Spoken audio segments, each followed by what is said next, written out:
എന്തോ ആവശ്യത്തിന് വേണ്ടി പുറത്തൊക്കെ പോയി വന്നപ്പോൾ ആകെ ക്ഷീണിച്ചു ഗൈസ്. അതുകൊണ്ട് എന്തെങ്കിലും ഒന്ന് കഴിച്ചില്ലെങ്കിൽ എനിക്ക് പറ്റില്ല. എനിക്ക് ഭയങ്കരമായിട്ട് വിശന്നിട്ട് വയ്യ. അതുകൊണ്ട് ഞാൻ കരുതി സൊമാറ്റോന്ന് എന്തെങ്കിലും ഓർഡർ ചെയ്യാമെന്ന്. അങ്ങനെ ഞാൻ സീസൺ എന്ന് പറഞ്ഞൊരു കടയിൽ നിന്ന് ഫ്രൈഡ് റൈസും കോൾഡ് കോഫിയാണ് ഓർഡർ ചെയ്തത്. അറ്റ് ലാസ്റ്റ് അത് ടൈം എടുക്കും വരാൻ, എന്നാലും നമ്മൾ ഓർഡർ ചെയ്ത് കഴിഞ്ഞു. അങ്ങനെ ഓർഡറൊക്കെ എത്തിയിട്ടുണ്ട്. ഇതിൽ ബിരിയാണിയും ഫ്രൈഡ് റൈസും മറ്റേതിൽ കോഫിയുമാണ്. എനിക്ക് പക്ഷേ ഇത്തവണ ഇവരുടെ പാക്കേജിങ് ഒട്ടും ഇഷ്ടപ്പെട്ടില്ല ഗൈസ്.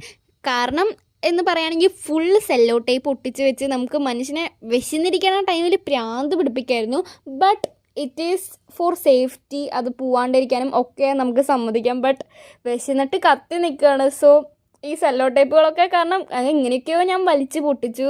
ഇതിങ്ങനെ പ്ലേറ്റിലേക്കൊക്കെ എടുത്തിടുമ്പോൾ ആ ഒരു സാറ്റിസ്ഫാക്ഷൻ ഗൈസ്. അങ്ങനെ ഞാൻ അറ്റ് ലാസ്റ്റ് കുറേ കഴിച്ചു. എനിക്ക് നല്ല വിശപ്പുണ്ടായിരുന്നു. ഫ്രൈഡ് റൈസ് നല്ല രസമുണ്ടായിരുന്നു കേട്ടോ, അടിപൊളിയായിരുന്നു ഫ്രൈഡ് റൈസ്, അടിപൊളി നല്ല ടേസ്റ്റ് ആയിരുന്നു. ബട്ട് കോൾഡ് കോഫി അത്ര പോരാ, എന്നാലും ഓക്കെയാണ്. എൻ്റെ എക്സ്പ്രഷൻ കണ്ടതിനെ മനസ്സിലാവും അത്ര കുഴപ്പമില്ലാത്തൊരു ടൈപ്പ് കോഫി. അപ്പോൾ എല്ലാവരും സബ്സ്ക്രൈബ് ചെയ്യുക. പുതിയൊരു വീഡിയോ ആയി വരുന്നവരെ എല്ലാവർക്കും ബൈ.